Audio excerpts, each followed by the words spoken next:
Okay, we're back for the second one. Child's Play 2. Sorry, Jack, Chucky's back.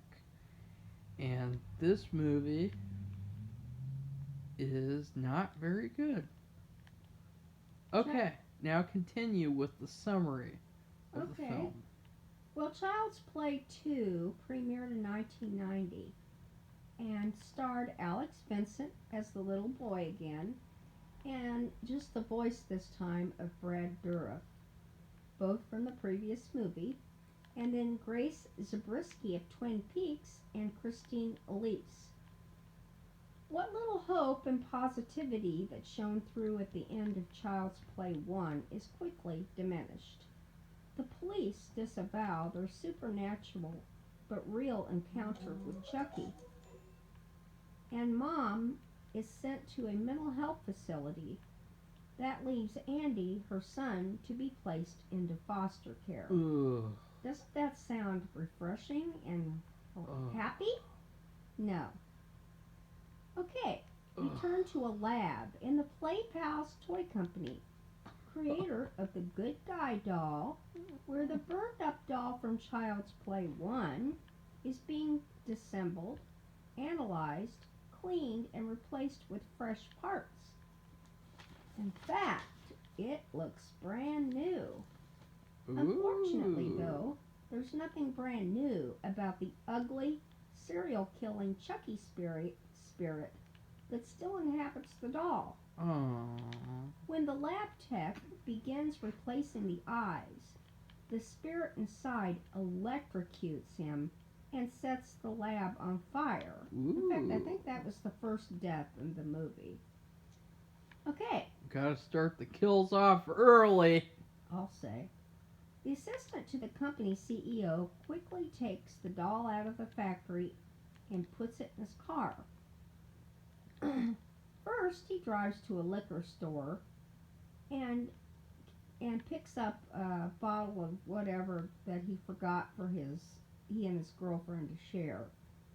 While he's in the liquor store, Chucky uses his car phone to find out where Andy is living because he wants to take his body and soul. His soul. Then he hijacks the driver to take him to that location, and guess who gets killed next? Meanwhile, we turn to the foster parents who have a teenage girl and have added on Andy. Named Kyle. This teenage girl is named Kyle. Oh, sorry. Okay. That's a very distinct name that I've never heard a girl have that name before. Okay, just a minute while I type something here. It's usually for a boy. Yes, that's right. It's gonna sound really funny on her marriage license. The father seems nice, but both parents are stupid because they possess a good guy doll. Knowing Andy's background, why would they have that? Chucky makes it to the foster home and sneaks himself in and buries the other doll in the yard and takes its place. Ooh. And that's the rest of the story goes downhill to the ground. Yeah. And Marco, why don't you take the reins? That's what this movie feels like. You can tell my voice. I'm using a very slow, rough, and just sad voice because this movie is, I don't know what they were thinking. What were they thinking? Well, it was kind of like that sometimes. It was like walking on a bed of nails. Or just sitting in the middle of a rape victim therapy group. Well, that's not funny. But well, that's how bad it was. I mean, just how, like, they're just pounding you over the head with this gross depressing stuff. Like every single thing that can go wrong with his life goes wrong, and he can't even play with the toys that he wants to. He has to have uh this POS father come over and say, you're afraid of playing with the good guy doll? Why? Because your parents, because your people were murdered and you had to witness that. I don't care. You got to play with this good guy doll because I'm a horrible father. And then, I'm not going to spoil the rest, but, he has this. Oh, this happens to him now. Oh, everything that can go wrong. And Chucky, in the movie, he's not very scary. He's not very suspenseful. Well, he doesn't have to be because the rest of everybody else is so negative that it's almost like you're it's wishing a teeter-totter. You're wishing for Chucky to kill all of them, and I hate that. I hate that in movies when you're wishing for all the humans to get killed because that's not very fun. He even has a teacher, the little boy. You don't want to spoil it very much. Well, a teacher doesn't treat him very well. Yeah. And I just don't get it. I don't get that. In second grade. And I've seen this for real on the news, and it just freaks me out. You think, well, okay, this is a movie, it's fiction, and then you see it for real on the news, like, oh, for God's sake. And it's very predictable because, especially, you predicted that statue getting broken. I forgot all about that statue. There's this statue, and she spoils what's going to happen. She predicts what's going to happen to it, and that's what happened to it. Because it's so predictable and just this straightforward slasher crap fest, and the acting is good, but all the actors are just acting like monsters, and Chucky is the one good guy around. Chucky and then the kid and the sister, I guess. The teenage girl and the movie actually, the rest of the movie is this. It's Chucky, of course, in the spirit that's in this doll. Then there's the little boy, and then there's the teenage girl that she is like introduced as a new Let's not character. spoil too much. Well, that's it. And they're the rest of the movie. Well, All you just three of them. spoiled it, so Well, I'm not. we're gonna have to redo all this. No, we're not. And so, without giving anything away, like she just did, it's really sad because Andy is not given much attention, but she is, and I feel like it's more given her character. And in the movie, he got so much. I mean, he had a rich character development. And in this movie, he's just, oh, look, there's sad Andy. Hashtag sad Andy. Because he's just sad the whole movie. And, I mean, even at the end, he's sad. And he's just moping around. And I can understand why. And then, so yeah, I thought the movie was awful. To be very, very mean to it, I thought the movie was awful. On the best day, this movie is a misfire. And on the worst day, it is a mess. So, I want to rate it now. So that we can get into spoilers, which you're eager to get into. Well, I don't have much. That was the one.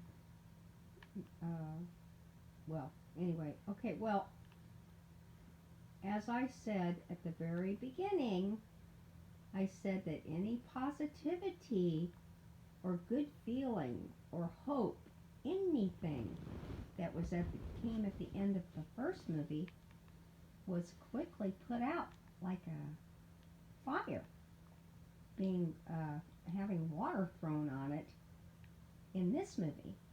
And so I thought it was depressing. And even though we'll talk about in the spoilers, the little boy doesn't die, which is a good thing. I felt like he never got a break. Except the teenage girl was his friend, and that was a good thing. She's older than him, but I gave it an overcooked pork tenderloin Ugh. sandwich with hardly any ketchup, like maybe a little spoonful, like a teaspoon, and one or two slices of pickles. Stop it. And that just it's unpleasant. That's what eating that is like. It's unpleasant. And that's what this movie turned out to be, which is a shame. Okay, go ahead, Marco. Do you remember what your review is? This movie, if you could even call this mess of a depressing movie a movie. I just called it a movie while arguing about calling it a movie. Okay. This movie, quote movie, is a small bag of M&M's, regular M&M's. Very small bag. And it's soggy because the M&Ms are all melted and there's spilt alcohol all over. Because when you think of sad depression, you think of that alcohol just drenching the M&Ms and making them awful. And so that's what this movie is like. And plus a half-eaten mini Crunch bar. So you can't even get to enjoy the whole bar because some jerk took that candy bar and ate half of it for you. That's what this movie is like. It's horrible. I hate this movie. I want to rip it into shreds and then remake it with a better story. So. Okay, I guess we'll spoil it now. Talk about spoilers. Well, we should because people have to wonder why we're so negative about it. Okay, well, I'm going to get really negative. Well, I'm going to use profane language. No, I'd rather you not. To describe these characters. I'd rather you not. Too bad. Okay. I don't think it's necessary. The stepmother's a bitch. The stepfather's a bitch. The teacher is a bitch. The guy in the toy vehicle, he's a bitch. Everyone in this movie is a bitch. Except for Andy and the teenage girl Kyle. And everyone. I don't know what they were thinking. Let's put Andy in the worst place possible. Let's have everything bad happen to him that can happen. And also, I liked that quote from the end about, the partner detective. He's like, okay, I believe you, but who else is? And I liked that, because that was a very kind of disturbing argument that is made. That, even if everyone in the room believes that this kind of thing would happen, how are you going to get everyone else in the world to believe? And also... Well, people who know voodoo might believe it. So but that's only a small part of the world, which is Haiti. Small. And maybe some parts of Louisiana and etc. And they put the mother in a mental hospital after she has brilliant character development, and she goes through this whole arc saving her kid. Oh, let's put her in the mental institution. Never see Who her. cares? Never see her. We just see her picture. Yeah. Once or twice. And the kid's like, I miss my mommy. Yeah, I know you do. Because she's your real mommy and you're living with this bitch. And also, the detective, Chris Sarandon, F him, because he went through that whole movie helping out this family. And what does he do with them after? Dumps them. Yeah. Screw them. I gotta get a promotion. I gotta become a major detective, not just a detective. I just gotta take everything for myself. I don't care about this little kid. I mean, the least he could have done was adopted him or given him some sort of support, like paid for his foster care, whatever, something, some sort of charity. So, do you have anything else to spoil about this movie? Well, the foster parents get killed. The teacher gets killed. The guy who comes from the toy factory, who takes the Chucky in his car, he gets killed. And the end, the like the last third of the movie. I mean, it's a big chunk. So I'd say it's at least a third. It takes place back in the toy company and where they make the good guy dolls, and it features the only people, like I said, in the movie, that the rest of the movie are Chucky, the doll with the spirit, and the little boy and teenage girl, and that's it. And it just goes on and on and on. It really and does. Back and forth It's and really up and down boring. and back and forth, and it does drag on a little bit. It's like they're copying the first one where they kill him over and over again. Well, yeah, that's copying what's so funny about these horror movies.